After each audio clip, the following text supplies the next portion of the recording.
لا حول ولا قوة إلا بالله العلي العظيم. حسبنا الله ونعم الوكيل، نعم المولى ونعم النصير.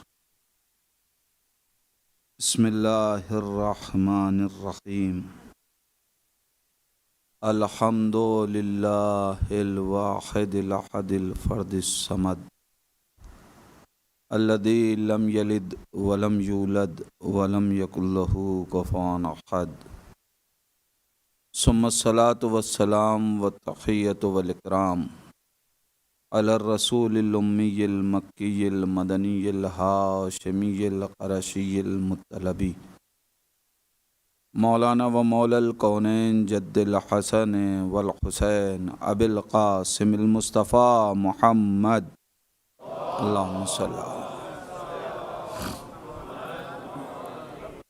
ولعنة الله على أعدائهم أجمعين من الآن إلى قيام يوم الدين وبعد يوم الدين. اللهم لعن قاتلي فاطمة الزهراء سلام الله عليها. اللهم لعن قتلة الحسين وأولاده وأصحابه أجمعين. أما بعد فقد روي عن الباقر عليه الصلاة والسلام قال الله تعالى في الحديث القدسي بسم الله الرحمن الرحيم اللهم ارزقني شفاعة الحسين يوم الورود وثبت لي قدم صدق عندك مع الحسين وأصحاب الحسين الذين بذلوا محاجهم دون الحسين عليهم السلام. صلوات پڑھیں محمد وآل محمد پر.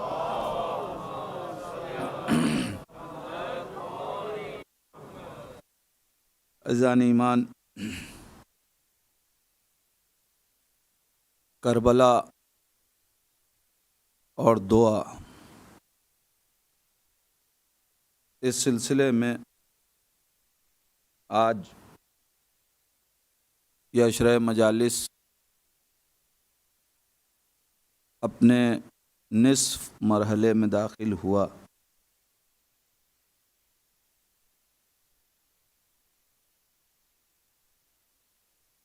خداوند عالم ہمیں توفیق دے کہ ہم ایسی باتیں بیان کر سکیں اور ہماری زبان سے وہ باتیں جاری ہوں جو سننے والوں کے لیے سبب ثواب بھی ہو اور سبب ہدایت بھی.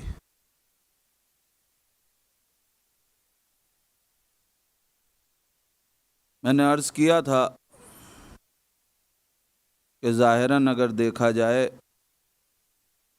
تو لفظ دعا اور کربلا ظاہراً یہ دو الگ الگ خود موضوع ہیں، لیکن اگر ہم غور کریں تو دعا اور کربلا کا ایک بہت گہرا تعلق نظر آتا ہے.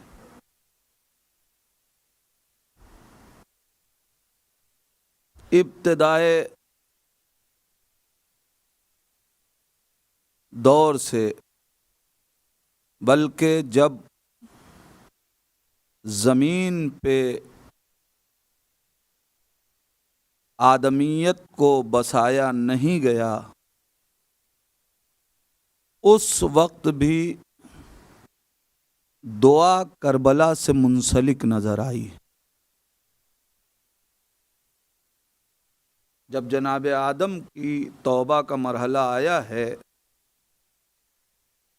اور سرکار سید الشہداء کا ذکر آیا، اس وقت جناب آدم نے جبریل امین سے سوال کیا یا نہیں کیا؟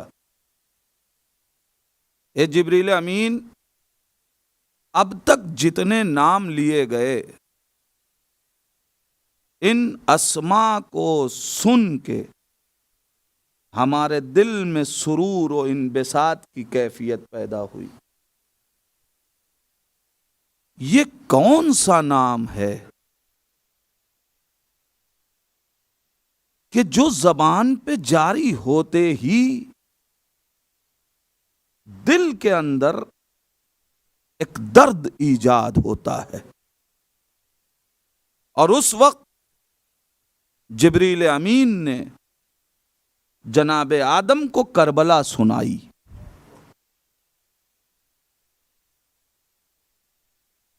اور یہاں پہ اگر یہ جملہ کہوں تو غلط نہیں ہوگا کہ گویا عالم قدس میں ذاکر جبرائیل ہے، ذکر حسین کا ہے، اور سماعت کر رہے ہیں جناب ابراہیم، جناب آدم.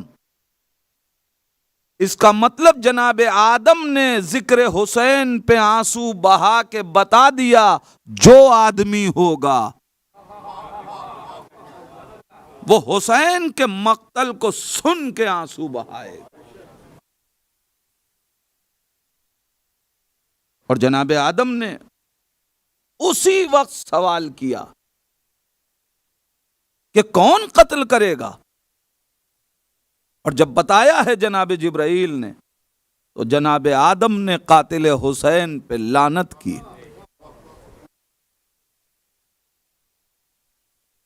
عزیزان ایمان، اس کا مطلب یہ ہے کہ دعا اور کربلا کا بہت گہرا تعلق ہے، اور اگر کسی کو گزشتہ تاریخوں سے سمجھ میں نہ بھی آئے تو کم سے کم آج کی تاریخ میں یہ بات تو طے ہو جاتی ہے کہ کربلا اور دعا کا بڑا گہرا رشتہ ہے. اس لیے کہ ہم لفظ دعا کہیں اور سید سجاد ذہن میں نہ آئے یہ ناممکن ہے. میں کیا کہہ رہا ہوں عزیزان ایمان؟ اللہم صلی علی محمد وعلی. یہ ممکن ہی نہیں ہے کہ لفظ دعا آئے اور تصور سید سجاد نہ آئے. اسی طریقے سے جیسے لفظ دعا جیسے ہی زبان پہ آتا ہے ویسے ہی سید سجاد کی تصویر اور ان کا خیال ذہنوں میں اتر جاتا ہے. اسی طریقے سے جیسے ہی لفظ کربلا کہیں سید سجاد ذہن میں ابھر آتے. اس کا مطلب یہ ہوا کہ کائنات کا جو عظیم ترین دعا کرنے والا ہے وہی سب سے بڑا عزادار ہے. یہ عجیب ربط ہے دعا کا. سید سجاد نے ہمیں سلیقہ دعا سکھایا، اور جیسے سلیقہ دعا سکھایا ہے ویسے ہی سلیقہ عزا سکھایا ہے. عزیزان ایمان، سید سجاد جن حالات میں رہے سب چھوڑا، عزاداری نہیں چھوڑی. میں کیا کہہ رہا ہوں عزیزان ایمان؟ انسان ذرا غور کرے، حیات امام سید سجاد کو دیکھیں. ساری چیزیں کائنات نے سید سجاد سے دور کر لی مگر عزائے حسین کو دور نہ کر سکا. کن کیفیتوں میں امام سید سجاد عزاداری کر رہے ہیں.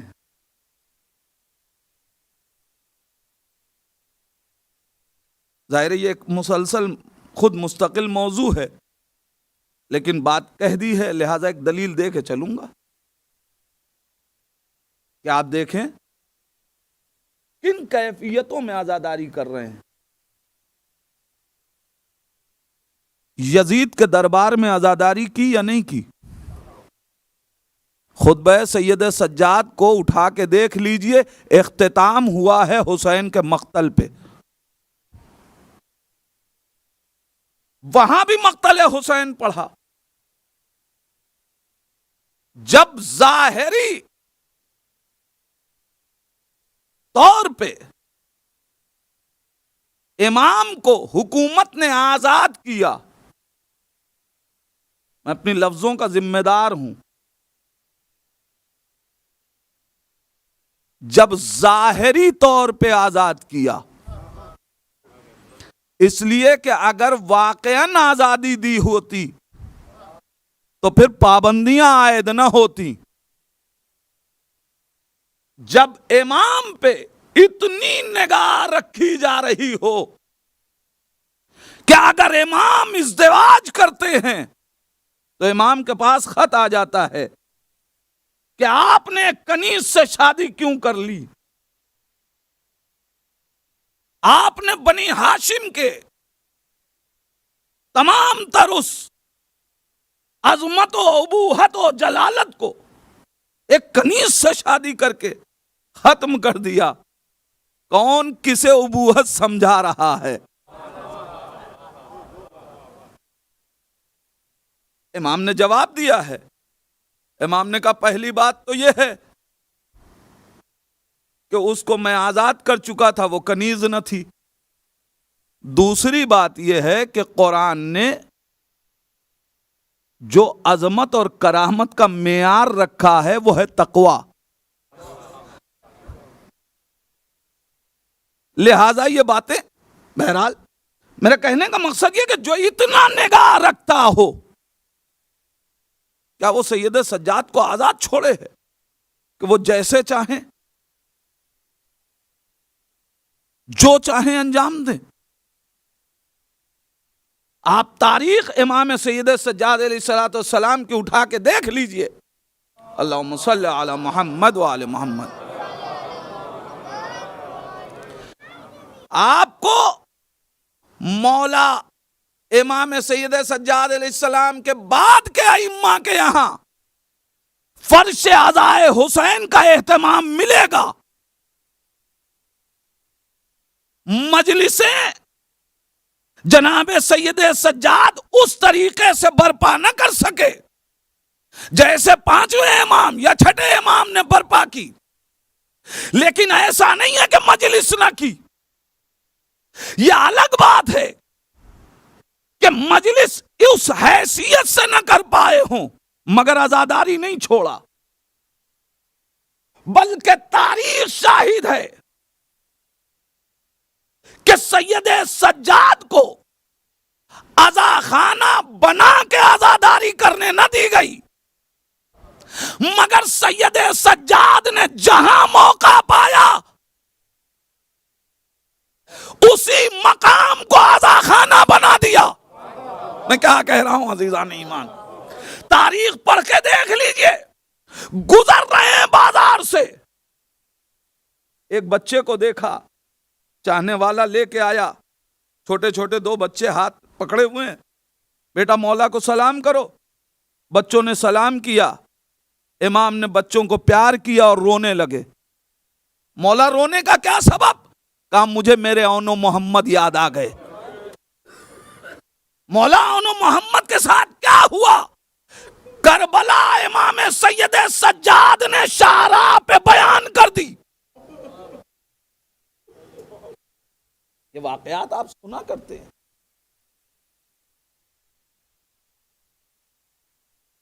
کسی کو بازار سے گزر رہے جانور ذبح کرتے دیکھ رہے ہیں، سنا ہے واقعہ آپ نے. تاریخ یہ بھی لکھتی ہے کہ فوراً لوگ قصاب دکانوں پہ پردے ڈال دیتے تھے. کبھی آپ نے غور کیا کہ اب پہلے ہی دن جب امام سید سجاد نکلے ہیں تو قصاب نے پردے ڈال دیے؟ پہلے دن تو ایسا نہیں ہوا نا. جب پہلے امام گئے، امام نے پوچھا کہ بھائی اس جانور کو ذبح کرنے سے پہلے پانی پلایا تھا؟ مولا ہم بغیر پانی پلائے جانور کو ذبح نہیں کرتے. مولا ہم تو اتنی احتیاط کرتے ہیں کہ ہم ایک جانور کے سامنے دوسرے جانور کے گلے پہ چھری نہیں چلاتے. ظاہر ہے سید سجاد کی مجلس ہے، کیا کیا جائے؟ اس کی زندگی مصائب میں ہی تو گزری ہے، لیکن ان مصیبتوں میں ہدایت کا کاروان کیسے بڑھایا ہے۔ اب جب سب کچھ پوچھا، اب کربلا کا رخ کیا۔ السلام علیکہ یا ابا عبداللہ، بابا جانوروں کو پانی پلا کے ذبح کیا جائے اور فرزند رسول کو کربلا میں 3 دن کا بھوکا اور پیاسا شہید کر دیا گیا۔ اللہ اللہ، جانور کو جانور کے سامنے ذبح نہ کیا جائے اور میرے 6 مہینے کے بھیا علی اصغر کو۔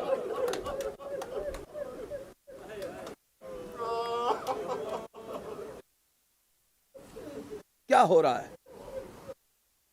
امام نے قصاب کی دکان پہ عزاداری کر لی، اور اب ہوا کیا؟ اب امام خاموش اپنے بیت الشرف گئے، اور اب امام صرف بازار سے گزرتے ہیں، امام چپ ہیں۔ فوراً پردے ڈالے جا رہے ہیں، پردے ڈالو، اس لیے کہ سید سجاد کا گزر ہو رہا ہے۔ اب قصاب کی دکان پہ بیٹھے ہوئے لوگ پوچھ رہے ہیں یہ ناوقت پردہ کیوں گرا رہے ہو؟ اب سید سجاد تو چپ ہیں، قصاب کربلا کی داستان بیان کر رہے ہیں۔ یہ ہے کردار سید سجاد،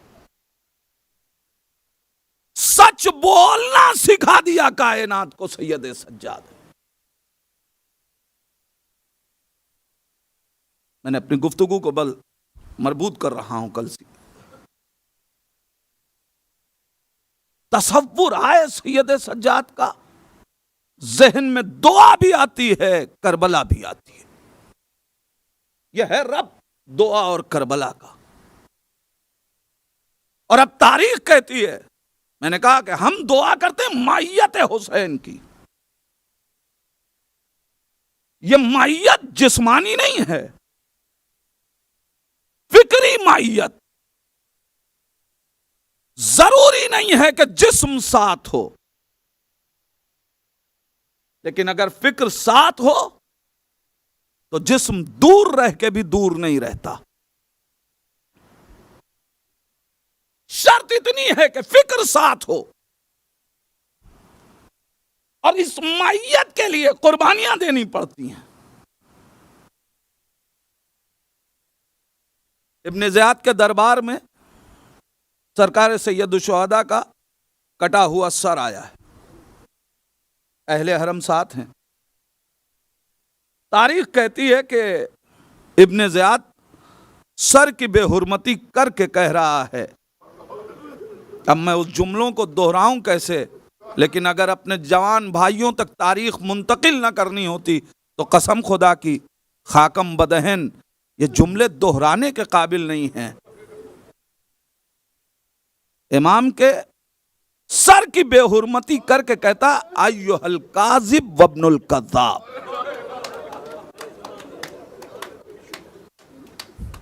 جزاک اللہ، جزاک اللہ۔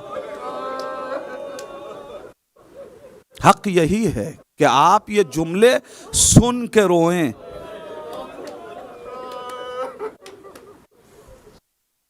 مگر میں آپ سے ایک سوال کروں، یہ جملہ آپ سے نہیں سنا جا رہا ہے،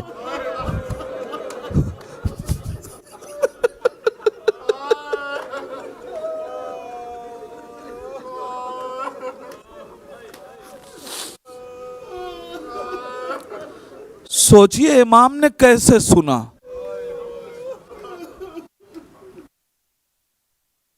مقتل کہتا ہے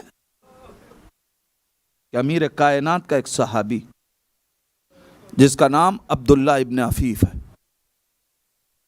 کھڑے ہوئے آواز دیتے ہیں، اسکت، خاموش ہو جا، انتا وابو کا الکذاب وابن الکذاب، تو اور تیرا باپ جھوٹا ہے۔ تو کیا کہہ رہا ہے؟ میں نے ان آنکھوں سے ان کی عظمتوں کو دیکھا ہے۔ اور یہ کہہ کے مقتل نے لکھا کہ شمشیر کھینچ کے ابن زیاد کی طرف بڑھے اور بڑھ کے ضرب لگائی، لیکن حاکم کے جو رکھوالے تھے انہوں نے اس ضرب کو روک لیا، بھرپور ضرب ابن زیاد کو نہ لگ سکی، بچ گیا۔ ابن زیاد نے فوراً اسے اسیر کروایا اور کہا کیا سمجھتے ہو تمہیں چھوڑ دیا جائے گا، اب تمہیں قتل کیا جائے گا؟ دیکھیں مائیت کسے کہتے ہیں، تمہیں قتل کر دیا جائے گا۔ جناب عبداللہ ابن عفیف کہتے ہیں تو ہمیں اور شہادت سے ڈرا رہا ہے، تو ہمیں اور شہادت سے ڈرا رہا ہے۔ سن، یہ جو دو آنکھیں ہیں نا، یہ جو نابینا ہوا ہوں میں، یہ آنکھیں یوں ہی نہیں گئی ہیں۔ ایک آنکھ جنگ جمل میں علی کی مائیت میں جنگ کرتے ہوئے شہید ہوئی، دوسری آنکھ جنگ صفین میں شہید ہو گئی تھی۔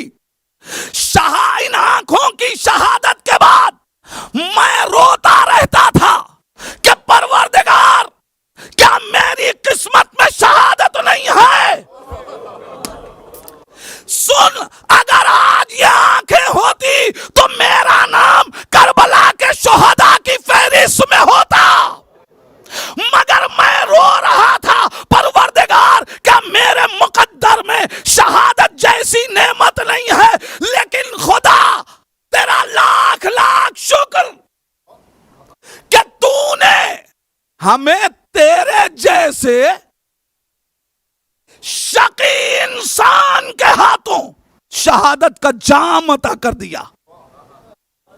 آپ ذرا محسوس کریں، دربار میں یہاں بیٹھ کے منبر سے یہ جملے دوہرا دینا آسان ہے، لیکن ابن زیاد کے دربار میں آنکھوں میں آنکھیں ڈال کے یہ حق گوئی،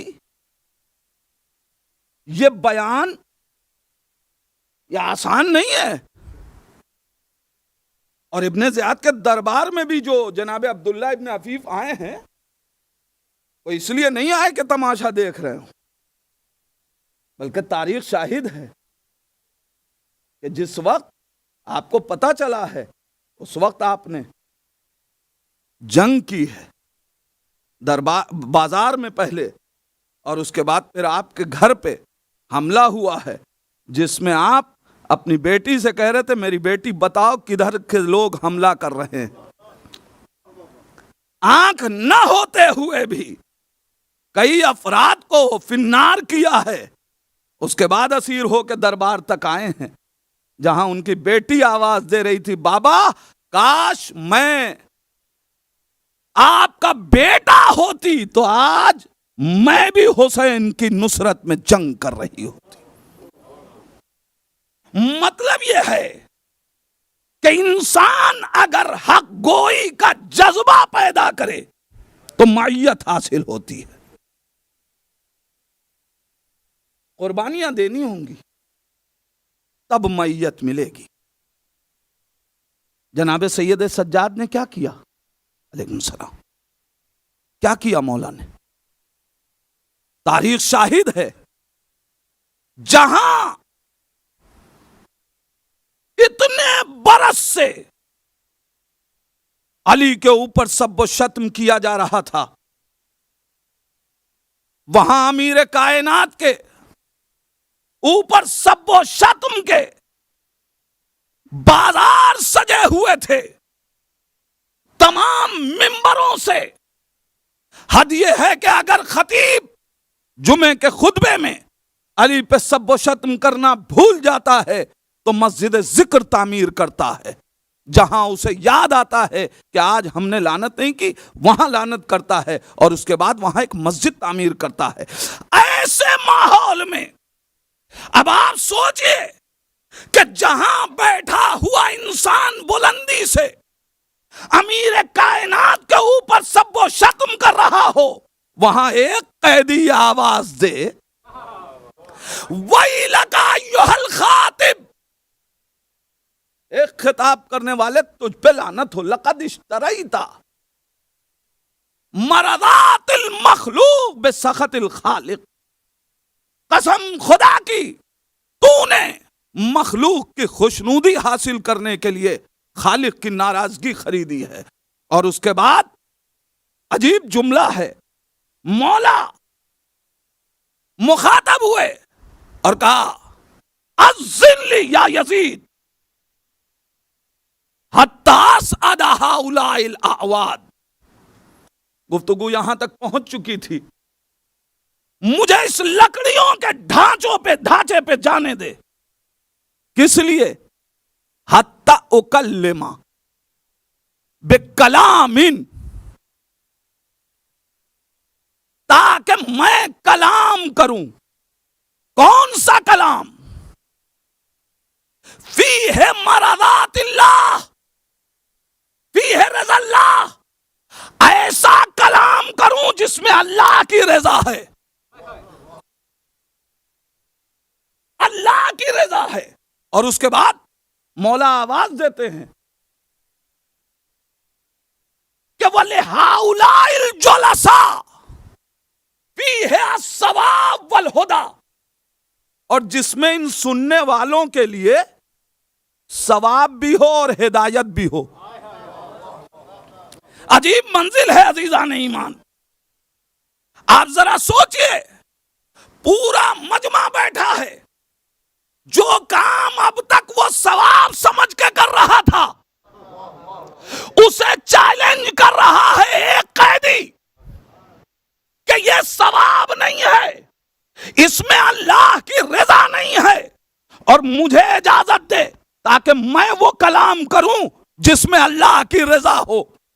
عزیزان ایمان، میں نے کہا الفاظ کی زنجیر سے یزید کو اس طریقے سے مقید کر لیا کہ اب یزید کچھ کر نہ پایا، منع کرتا ہے نہیں اجازت ملے گی۔ پورا مجمع، یزید ذرا ہم بھی تو دیکھیں کہ یہ ایک قیدی، یہ ایک ناتواں، یہ ایک لاغر، یہ ایک مجبور، یہ کہنا کیا چاہتا ہے؟ عزیزان ایمان، پورا مجمع تو یہ سوچ رہا ہے کہ یہ آ کے کہے گا کیا، مگر یزید خوب جانتا ہے کہ یہ آ کے کیا کرے گا۔ یزید کو پتا ہے کہ اگر اسے منبر مل گیا تو ہماری مسند چھن جائے گی۔ خود یزید کہتا ہے اگر انسادہ، اگر یہ بلندی پہ چلا گیا تو لم ینزل، تو یہ نیچے نہیں آئے گا، حتی یفضحنی، حتی بفضیحتی و بفضیحت آل فلاں، جب تک یہ ہمیں اور ہمارے آباء و اجداد کو رسوا کر لے یہ اترے گا نہیں۔ زندہ باد عزیزان ایمان، اللہم صلی علی محمد وآل محمد۔ آپ ذرا غور کریں، ایسے عالم میں ایک گھبراہٹ طاری ہے، پورا مجمع کہہ رہا ہے جانے تو دے، ہم دیکھیں تو کیا کہنا چاہتا ہے، ہم بھی تو دیکھیں، یہ تیرا قیدی ہے، یہ تیرے دربار میں ہے۔ قسم خدا کی یہ اسلام کا وہ امتیاز تھا کہ جہاں میڈیا دشمن کا تھا تبلیغ دین کی تھی۔ میں کیا کہہ رہا ہوں عزیزان ایمان؟ اور امام نے اب منبر پہ بیٹھ کے جب لوگوں نے مجبور کیا تو ظاہر ہے اسے اجازت دینی پڑی۔ امام منبر پہ گئے، اب میں اسے منبر کہہ رہا ہوں اس لیے کہ جب وارث کو مل گیا تو منبر ہے۔ یا منبر پہ بیٹھے اور اس کے بعد کہتے ہیں ایھا الناس، ماحول کیا ہے؟ وہ آیا ہے جو خارجی ہے، وہ آیا ہے جس کا دین سے کوئی ربط نہیں، وہ آیا ہے جو اسلام کو نقصان پہنچانا چاہتا تھا، وہ آیا ہے جو امت میں شگاف پیدا کر رہا تھا۔ یہ سارے پروگنڈے، اور اب اس کے بعد ایک لاغر و ناتواں منبر پہ آیا اور آنے کے بعد کہتا ایھا الناس بسم اللہ الرحمن الرحیم، ایھا الناس، اے لوگو، اوتینا ستن، مجھے 6 چیزیں عطا کی گئیں، مجھے 6 چیزیں عطا کی گئیں، العلم والحلم والشجاعت والفصاحت والسماحت والمحبت فی قلوب المؤمنین۔ مجھے علم ملا، مجھے حلم ملا، مجھے سخاوت ملی، مجھے شجاعت ملی، مجھے فصاحت ملی، اور اس کے بعد امام نے عجیب جملہ کہا، وَمُحَبَّتَ فِي قُلُوبِ الْمُؤْمِنِينَ، اور اللہ نے مومنین کے دل میں ہماری محبت رکھی۔ عزیزان ایمان، ایک جملے میں سید سجاد نے فیصلہ کر دیا، خطاب کوئی بھی دیا کرو، اگر دل میں محبت ہماری ہے تو مومن ہے، اور اگر محبت نہیں تو مومن نہیں۔ میاں جب مومن نہ ہو تو امیر المومنین کیا ہوگا؟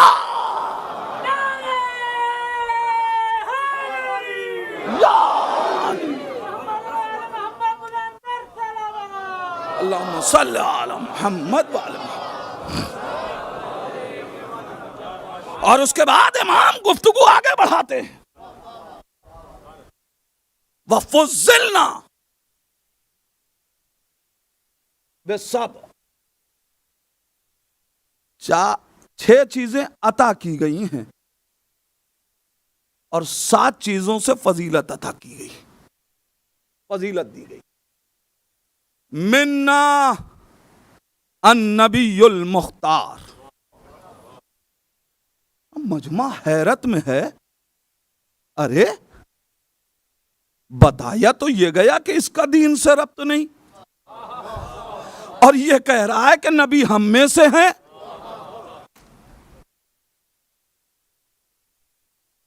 ابھی حیرت اور آگے بڑھی، والصدیق منا۔ امام نے ایک لفظ رکھی ہے، صدیق ہم میں سے ہیں۔ اب جا کے قرآن سے پوچھئے کہ قرآن نے کسے کسے صدیق کہا؟ قرآن کسے صدیق کہہ رہا ہے؟ وہ سب ہم میں سے۔ عزیزان ایمان، کسی میں مجال ہو تو اس قیدی کو چیلنج کر کے دکھائے کہ یہ کیا کہہ رہے ہو۔ عزیزان ایمان، تاریخ کسی کو کوئی لقب دے، مگر سید سجاد نے ایک چیلنج کیا ہے۔ اپنوں میں کوئی بات کہہ دینا آسان ہے، میں کیا کہہ رہا ہوں عزیزان ایمان، ذرا محسوس کیجئے، حالات نگاہ میں رکھے جائیں تو پھر الفاظ کی اہمیت سمجھ میں آتی ہے۔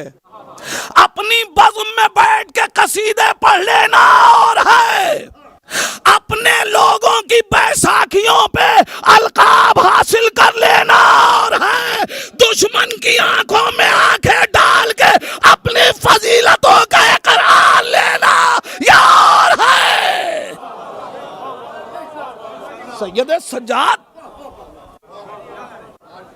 دربار میں ہیں، قیدی ہیں، ہاتھوں میں ہتھکڑی ہے۔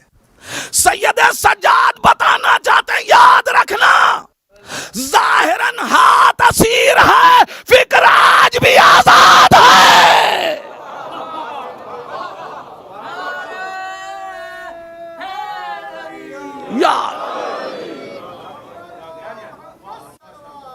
اللہم صلی علی محمد. یہ ہر لفظ وضاحت طلب ہے، میں صرف ترجمے کی حد تک گزر رہا ہوں. ہر لفظ وضاحت طلب ہے. کیا مطلب ہے؟ سید سجاد کیوں کہہ رہے ہیں کہ صدیق ہم میں سے ہیں؟ کہنے کی ضرورت کیا ہے؟ ارے صدیق ہے کون پہلے یہ تو دیکھو. وَاذْكُرْ فِي الْكِتَابِ، اے میرے پیغمبر کتاب میں ذکر ہے. دیکھیے کیا یاد کیجئے، کس چیز کو یاد کیجئے. ان ابراہیم کان صدیقا نبیا. اچھا تو جناب ابراہیم کا تذکرہ دربار میں کرنے کی کیا ضرورت ہے؟ یہ دربار میں ابراہیم کی بات کیوں؟ کیا وجہ ہے؟ مقابلہ تو آپ سے ہے. یہ آپ جناب ابراہیم کی داستان بتا رہے ہیں، وہ ہم میں سے ہیں. ان کی داستان یاد ہے. ارے جب اتنی بڑی آگ لگانے والا ابراہیم کو جھکا نہ سکا تو تیری کیا مجال ہے؟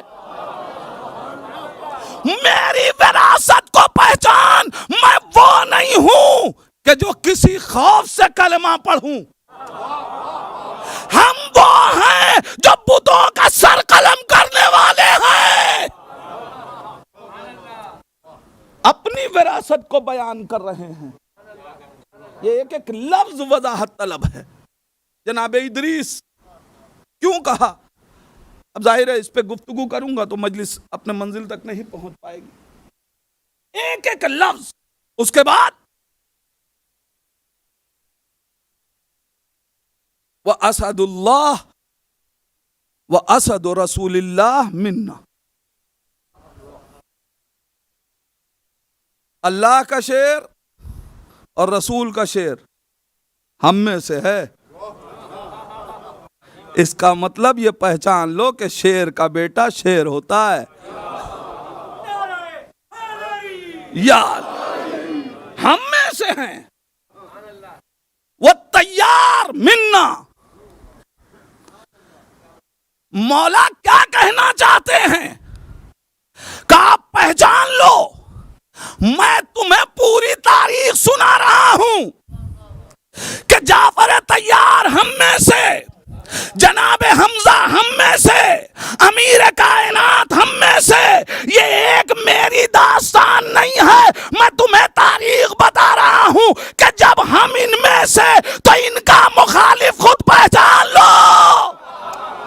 عزیزان ایمان، یہ ایک دربار یزید میں کھڑے ہو کے امام بتا رہے ہیں یاد رکھنا بدر کے کس محاذ پہ ہم تھے، کس محاذ پہ یزید. حمزہ یا حمزہ ہم میں سے. جب حمزہ ہم میں سے ہیں تو پھر پہچانو. کچھ خاموش داستانیں بھی سمجھا کرو. میں ابھی صرف ایک پہلو دکھا رہا ہوں. میں اپنی وراثت بیان کر رہا ہوں. کسی میں دم ہو تو آئے اپنی وراثت بیان کرے.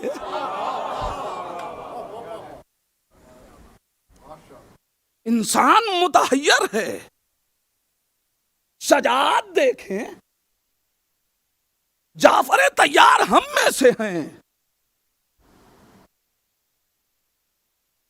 وَسِبْتَاهُ هَذِهِ الْأُمَّةِ مِنَّا. اور جو تو اس امت کے سبتین ہیں نا وہ ہم میں سے ہیں. عجیب منزل ہے. ابھی تک تو ہم یہ سن کے آئے تھے کہ یہ جو قیدی ہیں ان کا دین سے تعلق نہیں. سارا دین کا تعلق تو یہ اپنے سے بتا رہا ہے. یہ سارے تعلق اپنے سے بتا رہا ہے. اور وہ بھی اتنے لوگوں کی نگاہوں میں نگاہیں ڈال کے، اور صرف آنے والے کلمہ پڑھنے والے نہیں تھے، بہت دور دور سے بلایا گیا تھا اپنی ابوہت کو دکھانے کے لیے، اپنی حکومت کا جلوہ دکھانے کے لیے۔ اور اب تاریخ کہتی ہے کہ روم کا بیٹھا ہوا بادشاہ کھڑا ہو گیا۔ خطبے کے اتمام پہ، ظاہر ابھی میں نے خطبہ مکمل نہیں کیا، خطبے کے اتمام پہ کھڑا ہو گیا، کہتا ہے یزید تو نے تو کہا تھا کہ کسی خارجی کو پکڑا ہے، یہ تو تیرے نبی کی نسل سے ہے۔ عزیزان ایمان ذرا پہچانے سید سجاد کر کیا رہے ہیں، حقیقتوں کو آشکار کر رہے ہیں، دربار میں خطاب کر رہے ہیں۔ گلے میں توقع خاردار ہے، مگر سید سجاد کی آواز میں کوئی ارتعاش نہیں ہے۔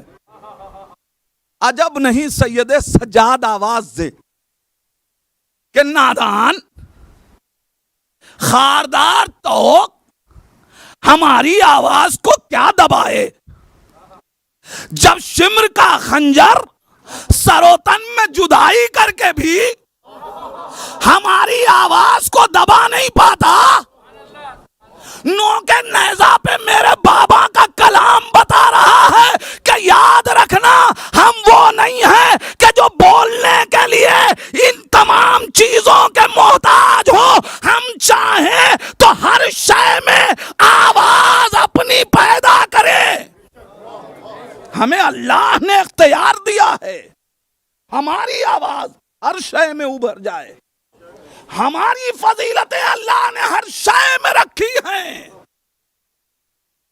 عزیزان ایمان، ستم نے تیغ گلے میں اتار دی، لیکن ستم نے تیغ گلے میں اتار دی، لیکن بدل سکا نہ تیرے خاندان کا لہجہ۔ آپ ذرا محسوس کریں، جناب سید سجاد حقیقتوں کو بیان کر رہے ہیں، اور اس کے بعد جب پہلے سید سجاد نے خلاصے کے طور پہ اپنی فضیلتیں بیان کر لیں، تو اب آواز دیتے ہیں جو مجھے پہچانتا ہے وہ پہچانتا ہے، اور جس نے نہیں پہچانا آؤ اس کے لیے میں اپنا حسب و نسب بھی بیان کر دوں۔ اور اب یہ کہہ کے امام نے جو بیان دیا ہے، عزیزان ایمان، اس خطبے میں امام نے ارشاد فرمایا، انا ابن مکہ و منا، میں مکہ اور منا کا بیٹا ہوں، انا ابن زمزم و صفا، میں زمزم اور صفا کا بیٹا ہوں۔ دیکھیں خطبے آپ سنتے ہیں، میں ذرا سا ایک سوال پیدا کرنا چاہتا ہوں تاکہ سوچیں تو ہم۔ امام یہ کیا کہہ رہے ہیں کہ میں منا کا بیٹا ہوں، میں زمزم و صفا کا بیٹا ہوں۔ پوچھئے مولا سے، مولا کوئی مکے کا بھی بیٹا ہوتا ہے؟ کوئی زمزم کا بھی بیٹا ہوتا ہے؟ کوئی صفا کا بھی بیٹا ہوتا ہے؟ کوئی ہل و حرم کا بھی بیٹا ہوتا ہے؟ یا آپ کیا کہہ رہے ہیں؟ عزیزان ایمان، عجب نہیں امام آواز سے کہ تم نے سمجھا ہی نہیں میرا مقصد کیا ہے، یہ بتاؤ بیٹا کہتے کسے ہیں؟ بیٹا کہتے ہیں وارث کو. میں یزید کے دربار میں کھڑے ہو کے میں یہ نہیں بتا رہا کہ میں مکے کا بیٹا، میں زمزم کا بیٹا، میں صفا کا بیٹا، میں ہل و حرم کا بیٹا. میں بتا رہا ہوں مکے کا وارث میں، زمزم کا وارث میں، صفا کا وارث میں، مروہ کا وارث میں، ہل و حرم کا وارث میں. مولا یہ وراثت کیوں بیان کر رہے ہیں؟ کہ میں یزید کو بتانا چاہتا ہوں، یزید خبردار یہ نہ سمجھنا کہ حسین مر گئے تو اب مکہ برباد کر لے گا، حسین قتل کر دیے گئے تو صفا کی حرمتیں ختم کر دے گا. تو یاد رکھ ابھی بھی وارث موجود ہے.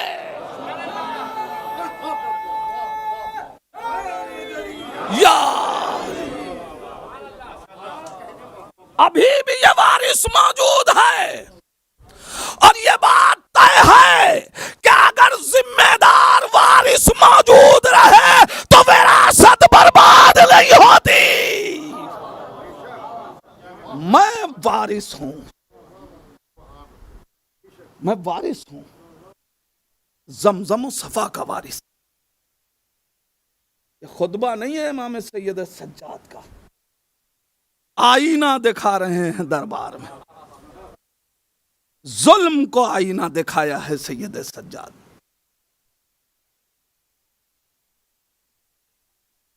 عجب انقلاب پیدا ہو گیا. حق بولنا سخت ہے، مگر یہ طے ہے کہ جب حق بولا جاتا ہے تو انقلاب پیدا ہوتا ہے. سچائیاں چھپانے سے انقلاب برپا نہیں ہوتا، حق بولنے سے انقلاب برپا ہوتا ہے. امام نے ایک جملہ کہہ کے ہم سب کو درس دیا. امام نے کیا کہا تھا کہ مجھے اس بلندی پہ جانے دے تاکہ میں وہ کلام کروں کہ جس میں سننے والوں کے لیے ثواب بھی ہو اور ہدایت بھی. امام کے اس جملے نے بتا دیا کہ یاد رکھنا کوئی اور تذکرہ نہ عبادت ہے نہ سبب ہدایت ہے. ہم سے نہ پوچھے کائنات کہ ہم ممبروں پہ علی کا تذکرہ کیوں کرتے ہیں. میں خطبے کو یہیں پہ روک رہا ہوں اس لیے کہ اب وقت نہیں ہے کہ گفتگو آگے بڑھائی جائے. کون ہے یہ امام؟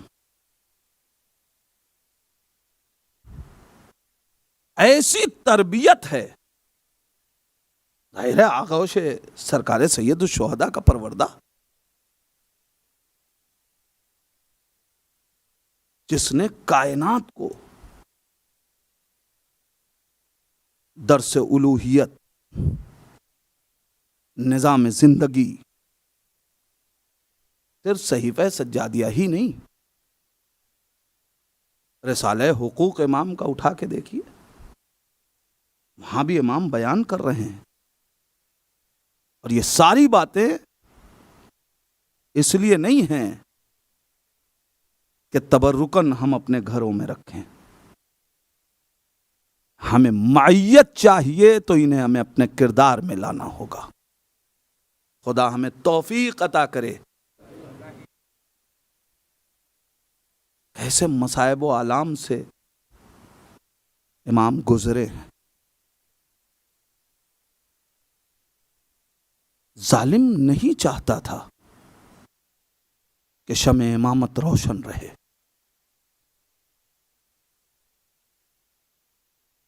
تاریخ شاہد ہے کہ جس وقت دربار میں تعارف کرایا گیا ہے،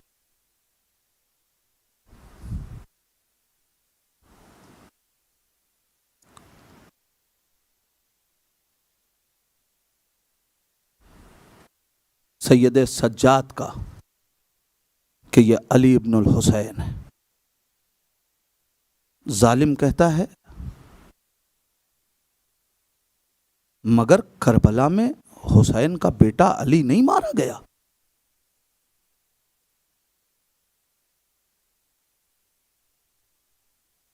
جواب دیا گیا وہ دوسرا علی تھا حسین کا بیٹا، یہ دوسرا علی ہے، اسے کیوں قتل نہ کیا گیا؟ کہ اس لیے کہ یہ کربلا میں بیمار تھا، جنگ کرنے نہیں آیا۔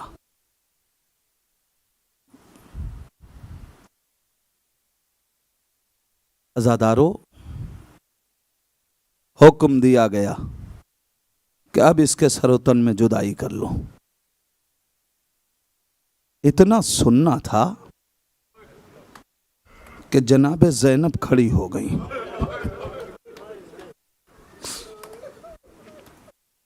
میرے ہوتے کس کی مجال ہے جو سید سجاد کو قتل کر دے؟ سنو گے عزادارو،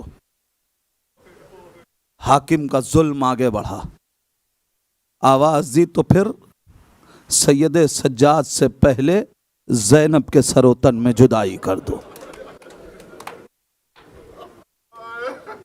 عزادارو، میرا کہہ دینا کافی ہے نہیں، احساس ضروری ہے۔ یہ جملے آپ سن تو لیتے ہیں، آپ یہ سوچئے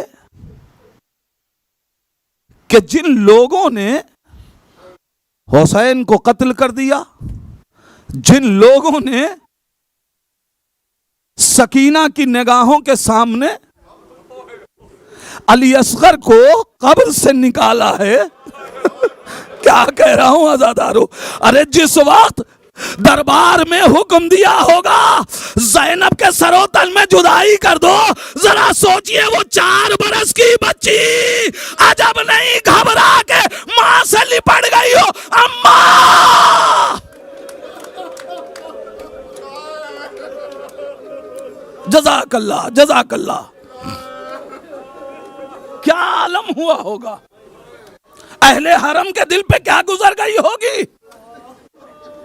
اس لیے کہ ایسا نہیں ہے کہ ان سے کچھ بعید ہے، ہاں عزادارو، مگر وہی معیت، وہی شجاعت، وہی پیروی ایک مرتبہ کنیز گھر کی کھڑی ہو گئی جو وفادار تھی، جناب فضہ آگے بڑھی، ارے کس کی مجال ہے جو کنیز کے ہوتے ہوئے شہزادی کے سر و تن میں جدائی کر دے؟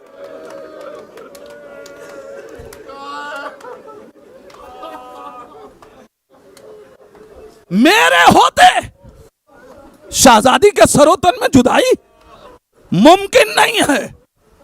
حکم آیا تو پھر زینب سے پہلے اس کنیز کا سر قلم کر دو۔ مقتل کہتا ہے جلاد تلوار لے کے آگے بڑھا تھا کہ ایک مرتبہ دربار میں کھڑے حبشی غلاموں کو دیکھا اور جناب فضہ نے آواز دیا، ارے تمہاری غیرت کو کیا ہو گیا؟ تمہارے سامنے حبش کی رہنے والی ایک خاتون پہ ارے تلوار اٹھائی جا رہی ہے، تم دیکھ رہے ہو، ارے 900 ننگی تلواریں کھینچ کے حبشی غلام کھڑے ہو گئے، حاکم حکم واپس لے ورنہ خون کی ندی بہہ جائے گی۔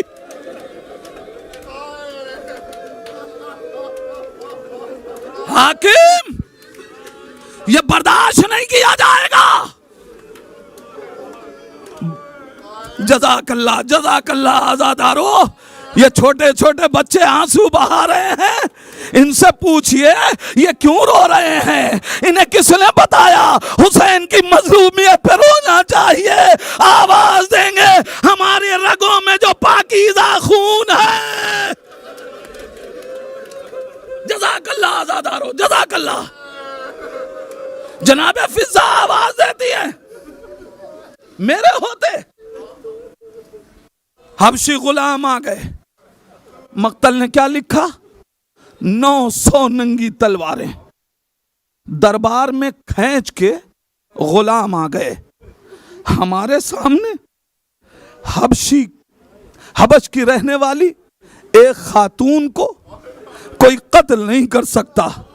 عزادارو مجھے نہیں معلوم زینب پہ کیا گزر گئی. عجب نہیں مدینے کا رخ کیا ہو. اے نانا، ایک کنیز کو بچانے کے لیے اتنے افراد. ہائے آپ کا نواسا.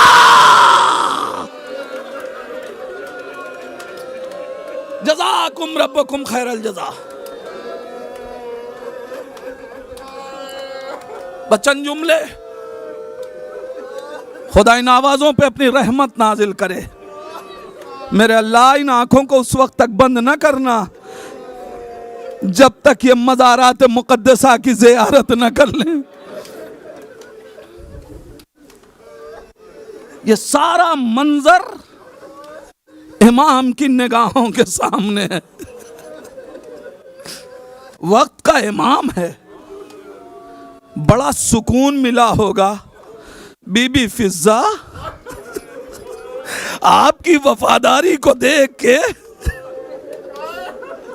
آپ کی بنیاد پہ اس وقت ظاہراً خدا اہتمام کرتا ہے، مگر جناب فضہ کی وفاداری نے زینب کو بھی بچا لیا، سید سجاد کو بھی بچا لیا.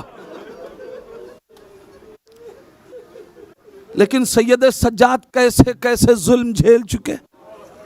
میں نے کہا تھا کل، شہادت سید سجاد یہ سید سجاد کی مصیبت نہیں ہے. اور کتنا کریم ہے یہ امام.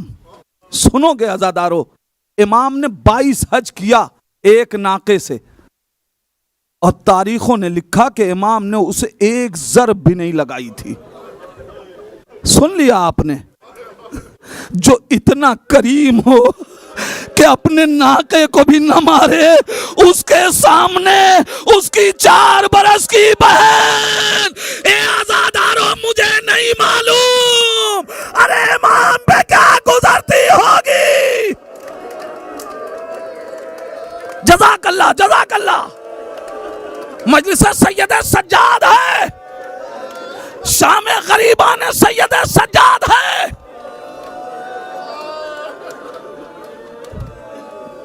عزادارو سید سجاد کی مصیبت کا احساس دلاؤں. مجھے آپ بتائیں، اگر آپ کے گھر میں کوئی چھوٹا سا بچہ ہو، آپ نے دیکھا ہوگا گھروں میں چھوٹے بچے اگر ان کو کسی بلندی پہ کھڑا کر دیا جائے اور بلندی پہ کھڑا کر کے کوئی گھر کا شخص بھی ہو وہ ذرا دور ہٹ جائے تو بچے کیا کرتے ہیں؟ ہاتھوں کو پھیلا دیتے ہیں. میرے بھائی مجھے تھام لو ورنہ میں گر کے مر جاؤں گا. اے عزادارو، ارے جب سکینہ کو اونٹ کی ننگی پشت پہ بیٹھایا گیا، سید سجاد اپنی بہن کو دیکھ رہے ہیں. عجب نہیں سکینہ میرے بھائی مجھے بچا لو. جزاک اللہ عزادارو. ارے اونٹ کی بلندی پہ سکینہ ہے.